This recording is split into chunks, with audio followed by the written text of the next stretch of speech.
Selamat malam Bapak Ibu warga GKJW Jemaat Trosobo yang dikasihi Tuhan.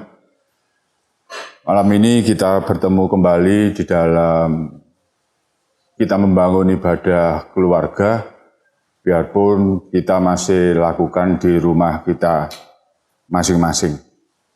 Dan ibadah pada malam hari ini disiarkan dari tempat kediaman atau rumah Ibu Yosi dan juga Bapak dan Ibu Rus Indarto. Puji syukur kita naikkan kehadirat Tuhan, biarpun dalam keadaan COVID-19 kita masih diberi kesempatan dan kita masih dimampukan untuk kita membangun ibadah keluarga. Untuk itu Bapak Ibu, mari kita mulai ibadah kita pada malam hari ini dan mari kita ambil saat teduh. Ibadah keluarga malam ini kami lakukan di dalam pertolongan kasih Allah Bapa, damai dan cinta Yesus Kristus, dan kuat kuasa Roh Kudus. Salam kasih karunia Allah Bapa, Putra dan Roh Kudus mengalir dalam kehidupan Bapak, Ibu, dan Saudara. Amin. Mari kita awali ibadah kita pada malam hari ini dengan kita memujikan Kidung Jemaat nomor 3. Kita nyanyikan bait pertama dan kedua, kami puji dengan riang.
Bapak Ibu yang dikasihi Tuhan, begitu besar kasih Tuhan terhadap kehidupan kita, sehingga pada malam hari ini kita dalam keadaan sehat dan tanpa kurang suatu apapun, kita boleh kembali sembah sujud di hadapan Tuhan.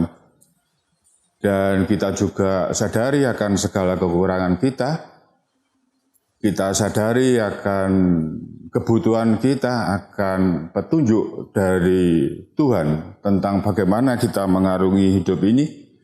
Dan untuk itu mari kita sama-sama kembali menghadap kehadirat Tuhan di dalam doa syukur, pertobatan, dan juga pelayanan firman.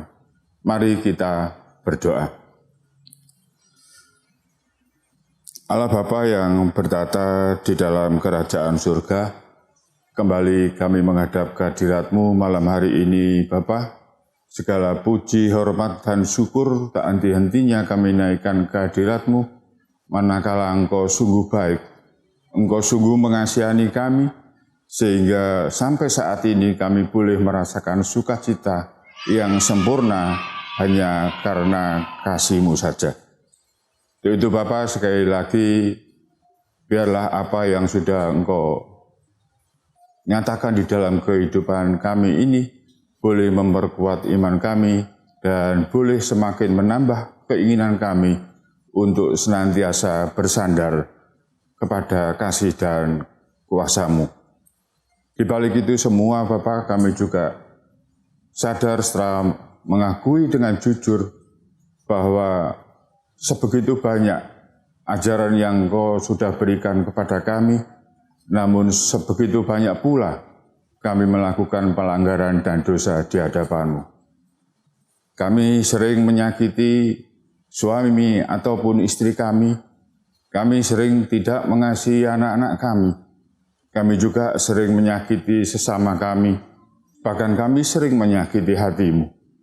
Untuk itu Bapa, dengan segala kerendahan hati, kami naikkan dosa dan permohonan dosa dan kesalahan kami kepadamu, biarlah Bapa kami boleh merasa yakin dan percaya bahwa Engkau akan mengampuni kami. Sehingga pada malam hari ini dan juga pada waktu-waktu berikutnya kami layak di hadapan-Mu. Dan di dalam keinginan kami untuk menjalani hidup ini sesuai dengan apa yang Engkau ajarkan, kembali pada malam hari ini, kami ingin mendengar sebagian dari sabda-Mu. Untuk itu Bapa, kami berserah diri ke dalam tangan-Mu, kami undang campur tangan-Mu, kuasa-Mu biarlah ada di sekitar kami. Engkau sucikan dan Engkau bersihkan tempat di mana kami membangun ibadah ini dari segala godaan, baik itu dari sesama kami manusia, terlebih lagi dari kuasa jahat. Sehingga pada malam hari ini pun kami boleh dengan sungguh-sungguh mendengarkan firman-Mu, boleh dengan sungguh-sungguh memahami arti daripada firman-Mu, dan terlebih lagi Bapa, biarlah firman-Mu ini boleh tumbuh kembang di dalam kehidupan kami sehari-hari.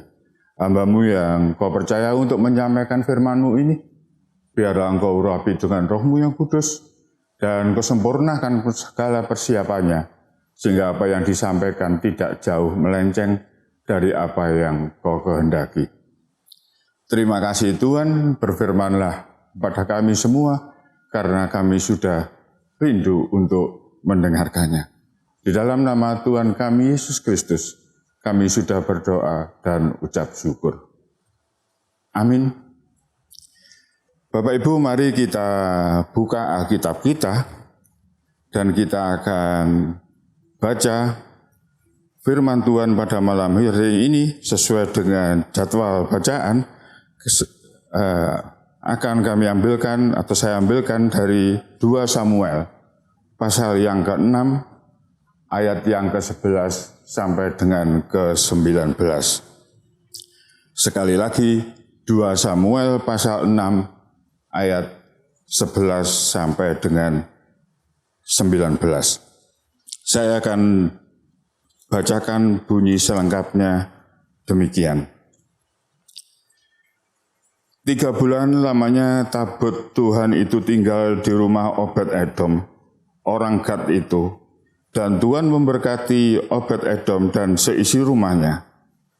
Diberitahukanlah kepada Raja Daud demikian, Tuhan memberkati seisi rumah Obed-Edom dan segala yang ada padanya oleh karena tabut Allah itu. Lalu Daud pergi mengangkut tabut Allah itu dari rumah Obed-Edom ke kota Daud dengan sukacita. Apabila pengangkat-pengangkat tabut Tuhan itu melangkah maju 6 langkah, maka ia mengorbankan seekor lembu dan seekor anak lembu gemukan. Dan Daud menari-nari di hadapan Tuhan dengan sekuat tenaga. Ia berbaju efod dari kain linen. Daud dan seluruh orang Israel mengangkut tabut Tuhan itu dengan diiringi sorak dan bunyi sangkakala. Ketika tabut Tuhan itu masuk ke kota Daud, maka Mikal, anak perempuan Saul, menjenguk dari jendela, lalu melihat Raja Daud meloncat-loncat serta menari-nari di hadapan Tuhan. Sebab itu ia memandang rendah Daud dalam hatinya. Tabut Tuhan itu dibawa masuk, lalu diletakkan di tempatnya, di dalam kemah yang dibentangkan Daud untuk itu.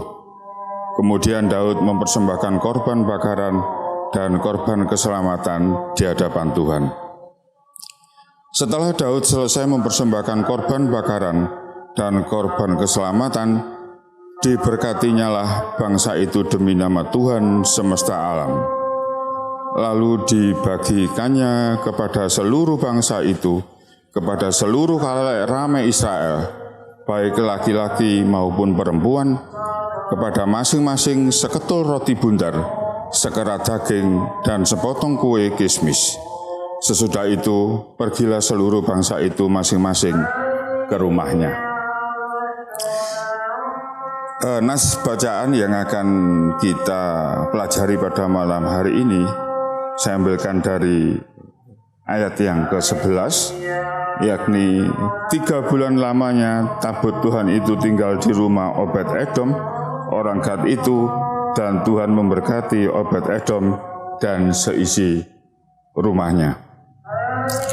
Demikian pembacaan firman kita pada malam hari ini, dan yang berbahagia adalah setiap kita yang suka membaca, mendengar, merenungkan, bahkan melakukan firman Tuhan di dalam kehidupan sehari-hari.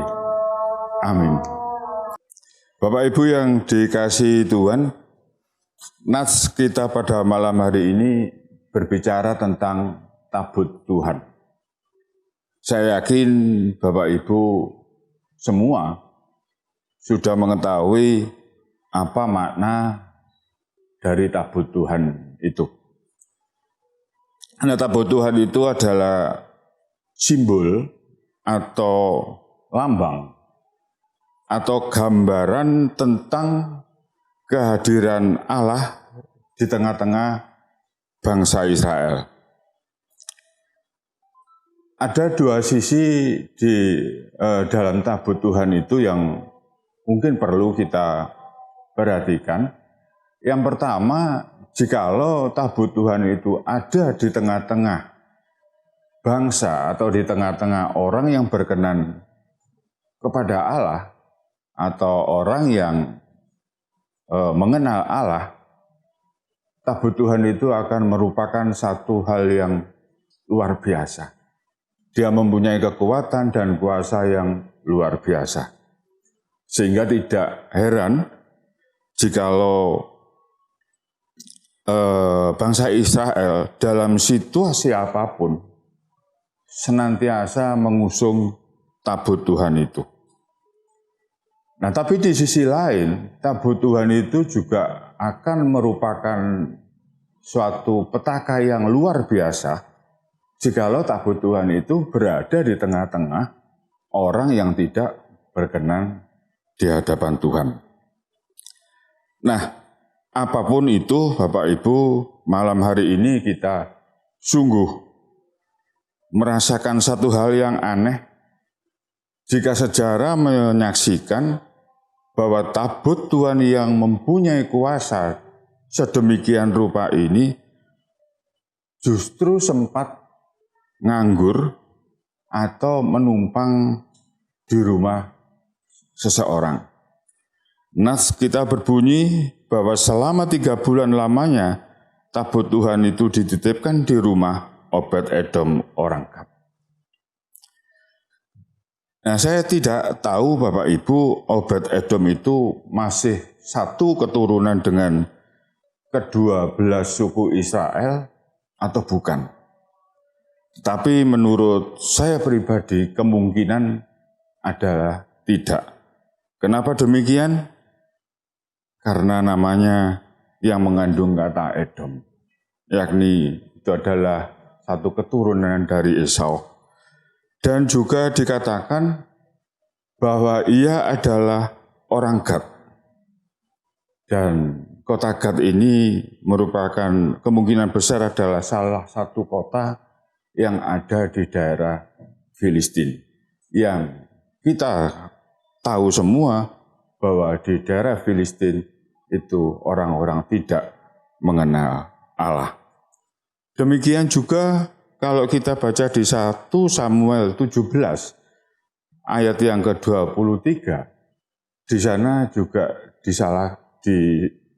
tertulis bahwa musuh Daud, yakni Goliat, di dalam peperangan antara tentara Israel dengan Filistin, Daud ini juga berasal dari kota Gad.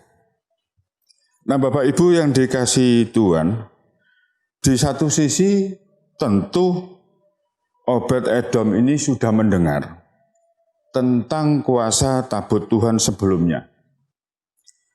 Dan saya juga nggak habis pikir apa yang ada di pikirannya sehingga Obed-Edom ini mau menerima tabut Tuhan tersebut di rumahnya.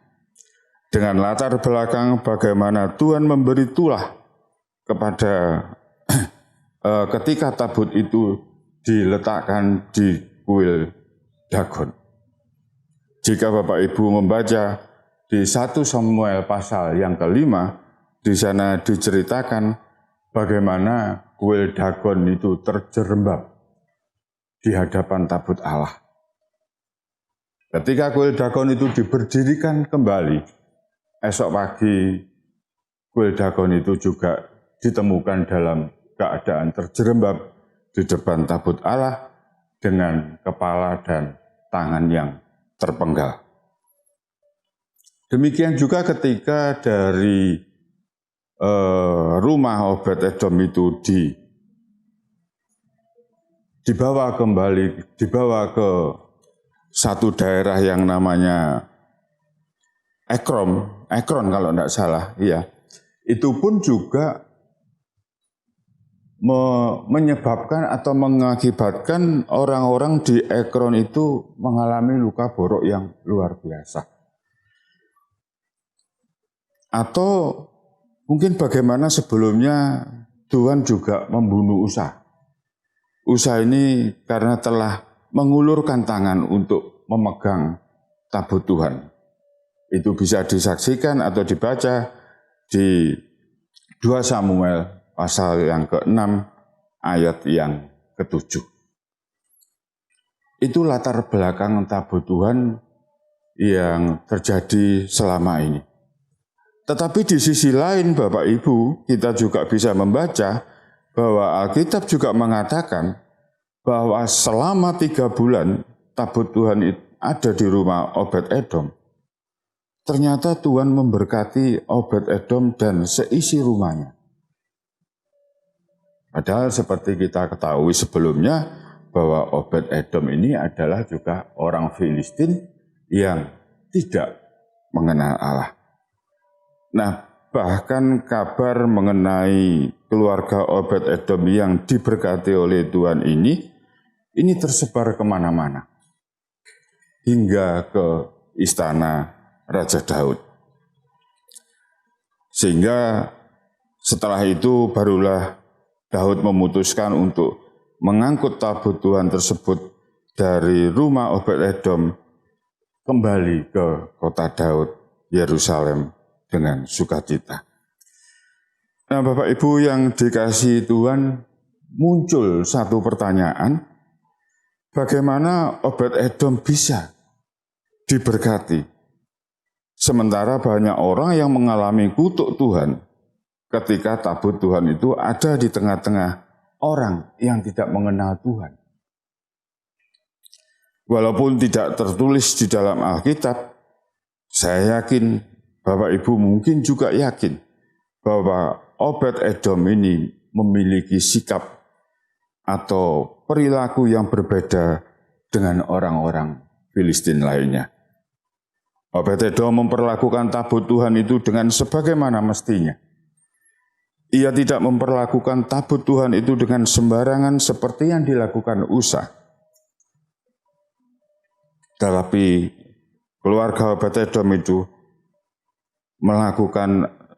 memperlakukan tabut Tuhan itu dengan menguduskannya. Dengan menguduskan tabut Tuhan itulah, dengan perilaku yang berkenan di hadapan Tuhan itulah, maka ada hadirat Tuhan di rumah Obed-Edom.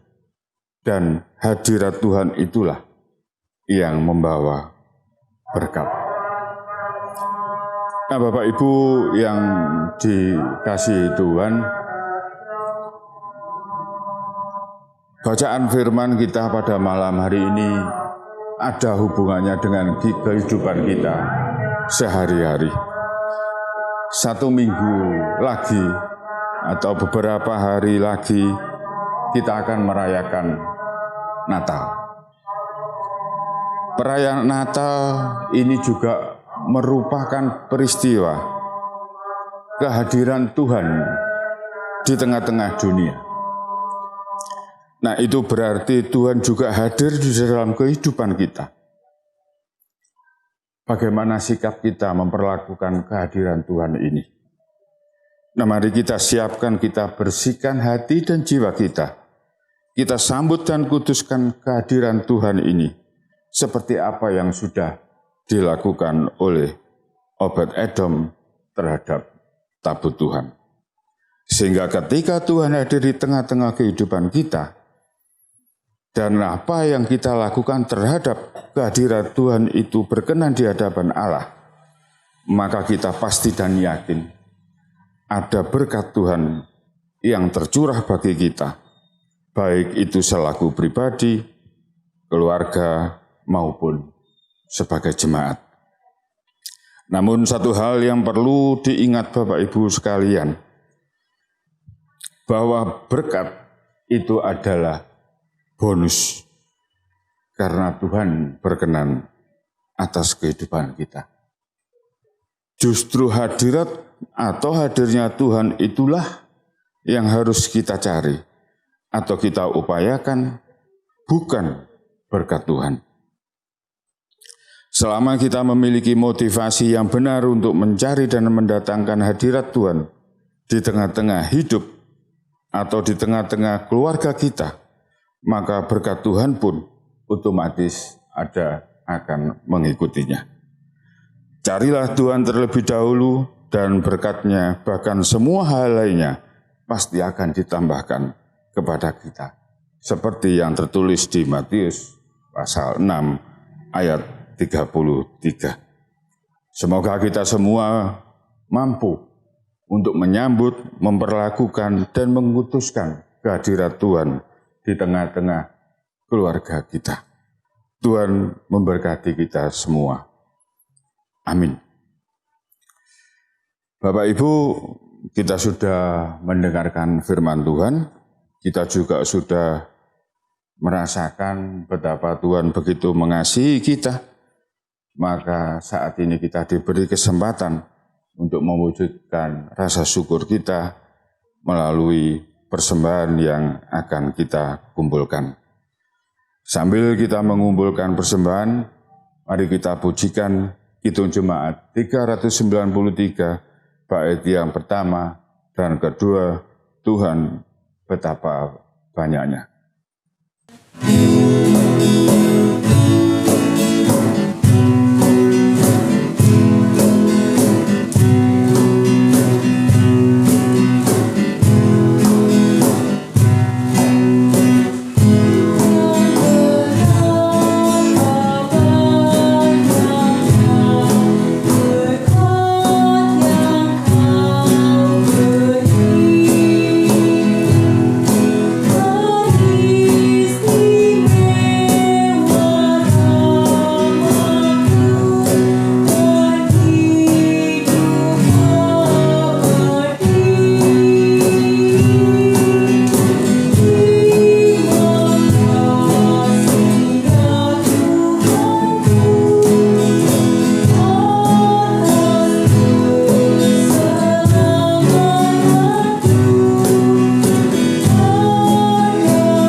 Bapak Ibu, mari kita naikkan persembahan yang sudah kita kumpulkan ke hadirat Tuhan, sekaligus kita masuk di dalam doa syafaat.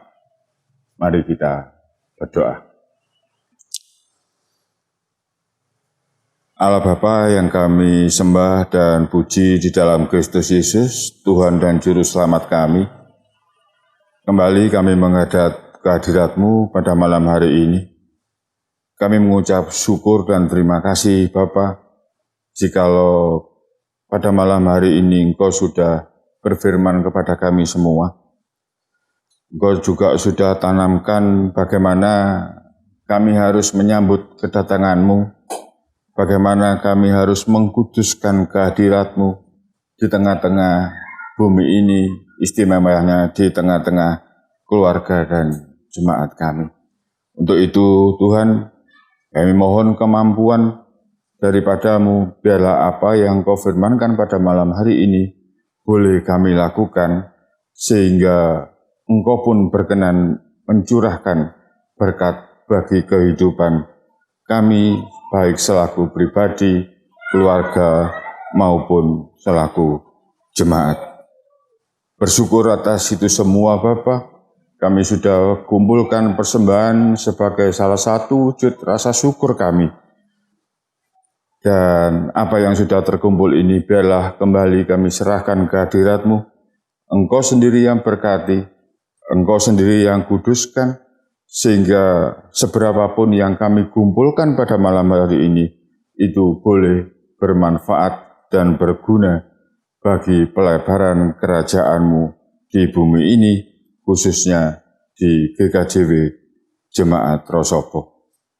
Anak-anak-Mu yang sudah mempersembahkan, biarlah Engkau berkati. Biarlah Engkau juga senantiasa menyertai dan membersamai mereka di dalam mereka menjalani aktivitas hidupnya, sehingga semakin hari Bapa, anak-anak-Mu ini semakin mampu bersyukur baik dan lebih baik lagi.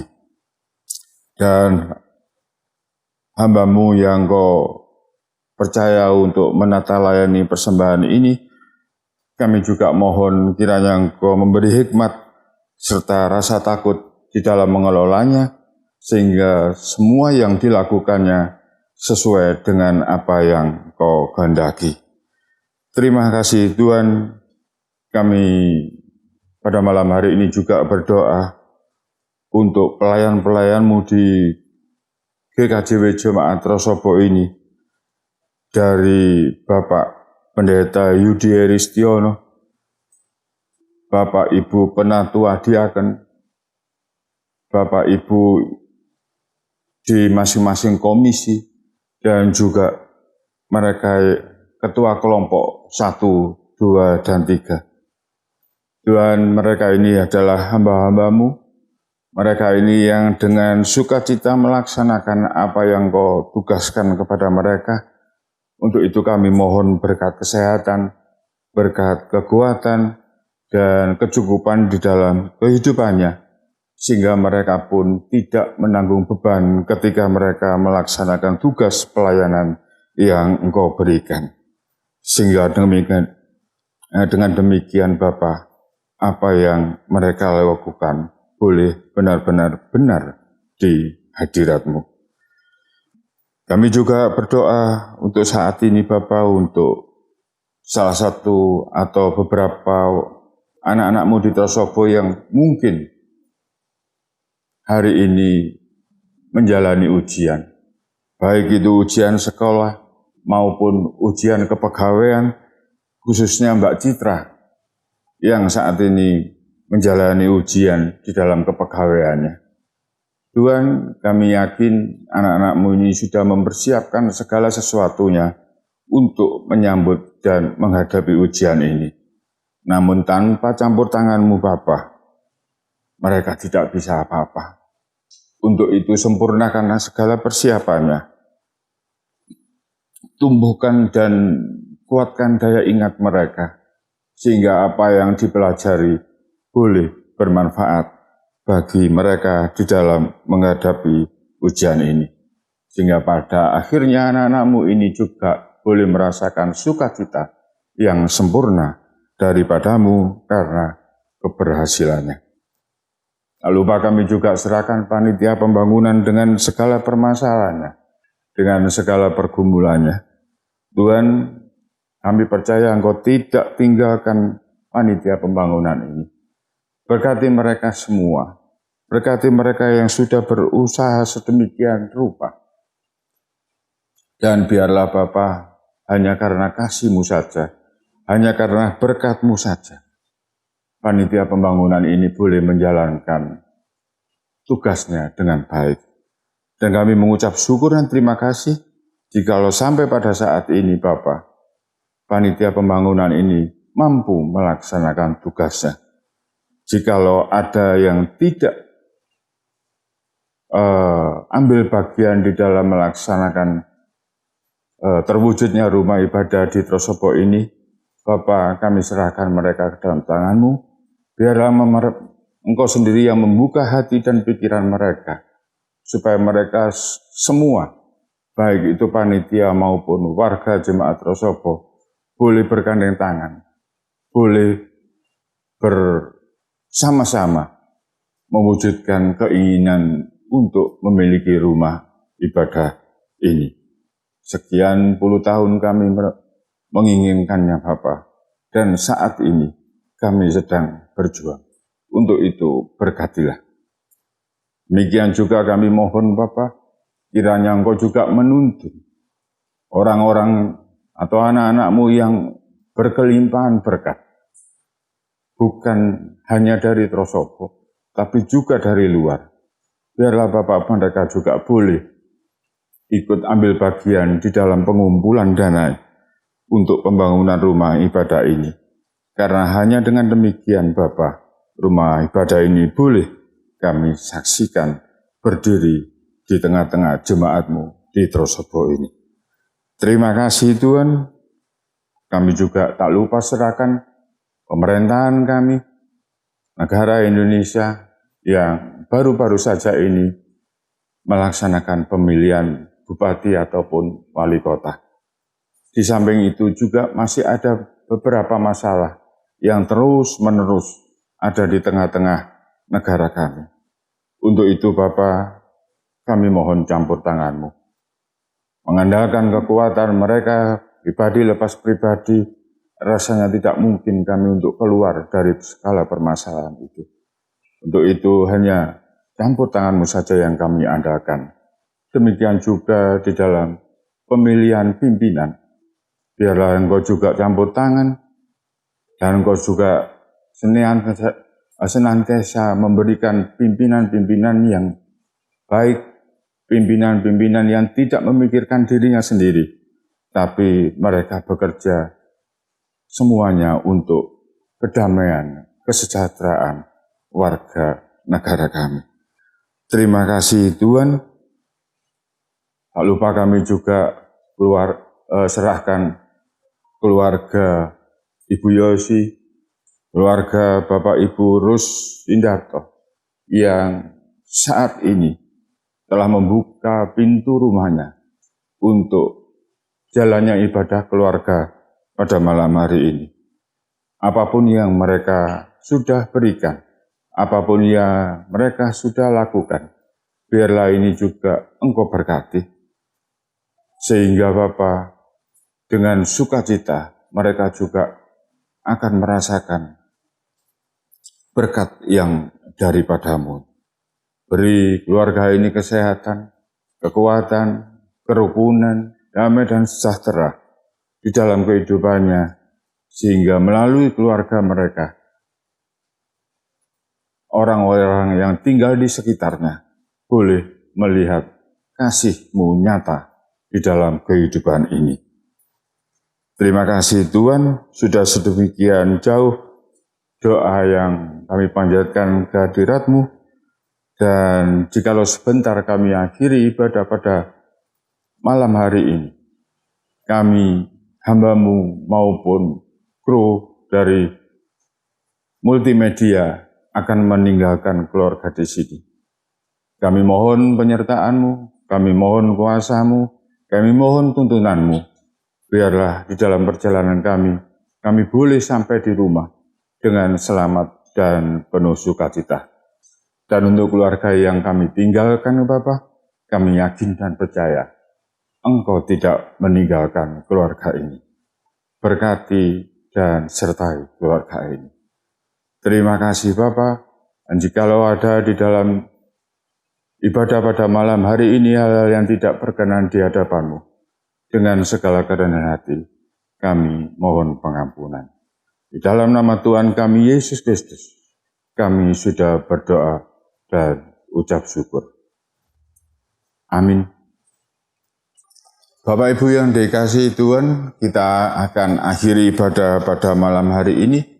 Kita akan masuki realita hidup kita dengan segala aktivitas yang ada di dalamnya. Mari kita berserah diri, kita percayakan keberadaan kita, jalannya aktivitas kita hanya ke hadirat Tuhan. Dan moga kita dimampukan untuk menyambut kehadiran Tuhan di dalam kehidupan kita, di dalam keluarga kita, maupun di dalam kita berjemaat. Mari kita akhiri ibadah kita pada malam hari ini dengan kita menyanyikan pujian penutup dari Kidung Jemaat 407. Kita nyanyikan bait yang pertama dan yang kedua. Tuhan Kau Gembala kami.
Kita akan undur dari hadapan Tuhan dan kita akan lanjutkan aktivitas kehidupan kita. Untuk itu, mari kita mohon berkat pada Tuhan. Kasih dan kemurahan Allah, damai dan cinta Yesus, serta hikmat dan kuasa Roh Kudus, kiranya menyertai kita semua mulai saat ini sampai kekal selamanya. Amin.